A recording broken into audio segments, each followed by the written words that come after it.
প্রিয় ভাই বোনদের সঙ্গে আবারও চলে আসলাম। আসসালামু আলাইকুম প্রিয় ভাই বোনেরা, কেমন আছেন? আশা করি ভালো আছেন।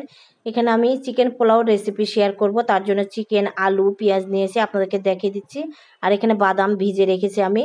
আর চিকেনগুলা লবণ, জর্দার রং আর টক দই দিয়ে আমি মেখে রাখবো আধা ঘন্টার মতন। আপনারা 1 ঘন্টা আধা ঘন্টা মেখে রাখতে পারেন। তো আমি আধা ঘন্টায় মেখে রেখেছিলাম। আর এখানে চিকেনের জন্য আমি কিছু মশলা নিয়েছি শুকনা, এটা আমি ভেজে আলাদা করে গুঁড়া করে দিব, আপনাদেরকে দেখিয়ে দেবো। আর এখানে চালটা ধুয়ে রেখেছি।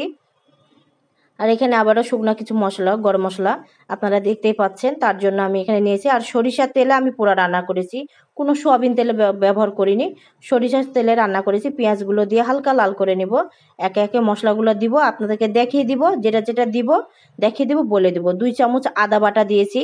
আর কাঁচামরিচ বাটা আমি 3 চামচের মতন দিয়েছি। ঝালটা আপনারা কমিয়ে বাড়িয়ে আপনারা নিতে হবে। আর ধনের গুঁড়া দিয়েছি 2 চামচ। আর জিরা দিয়েছি 1 চামচের মতন।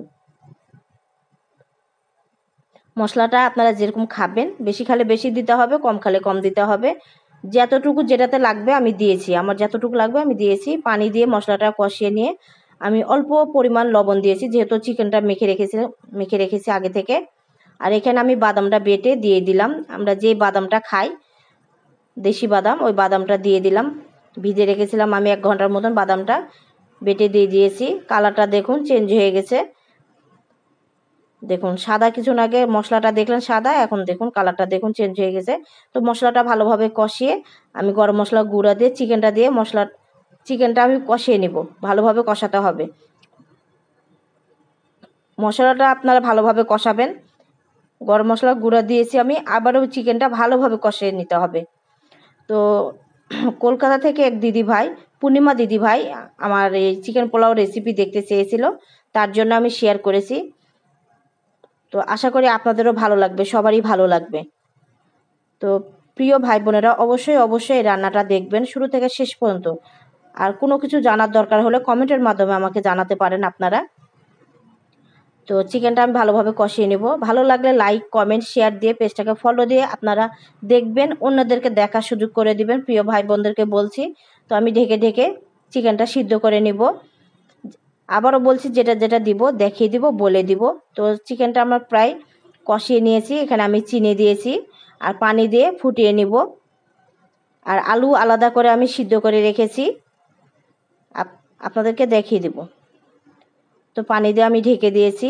আর ইউটিউবের ভাই বোনেরা আমার চ্যানেলটিকে সাবস্ক্রাইব করে আমার পাশে একটু থাকবেন। আপনাদেরকে কিছুক্ষণ আগে যে মশলাটা দেখালাম, এটা আমি ভেজে গুঁড়া করে নিয়েছি, দিয়ে দিলাম।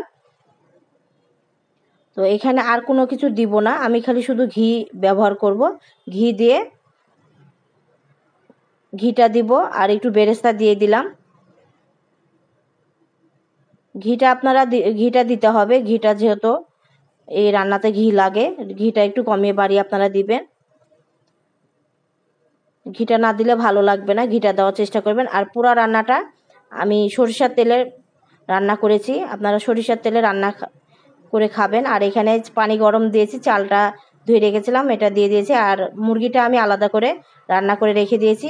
চালটা এখন সিদ্ধ করে নিব, ভাতের মতন করে সিদ্ধ করতে হবে, একটু ভালোভাবে সিদ্ধ করে নিতে হবে, বেশি সিদ্ধ করা যাবে না, নাহলে চালটা গলে যাবে। আর এখানে আমি ভাজা আলু দিয়েছি আর মশলাগুলো দিয়েছি, মশলাগুলো চিকেনের মশলা যেগুলো ছিল ওগুলো দিয়েছি।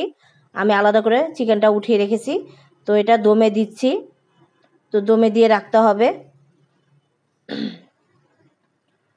দমে দিয়ে অনেকক্ষণ রাখতে হবে, প্রায় আপনাদের আধা ঘন্টায় 1 ঘন্টার মতন রাখতে হবে।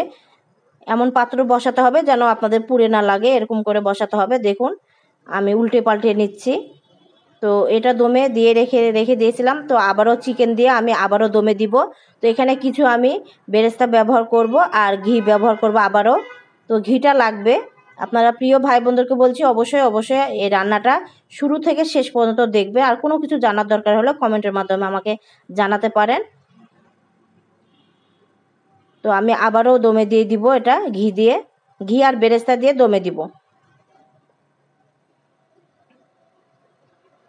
তো রান্নাটা যদি ভালো লাগে তো লাইক, কমেন্ট, শেয়ার করবেন, আমার পাশে একটু থাকবেন।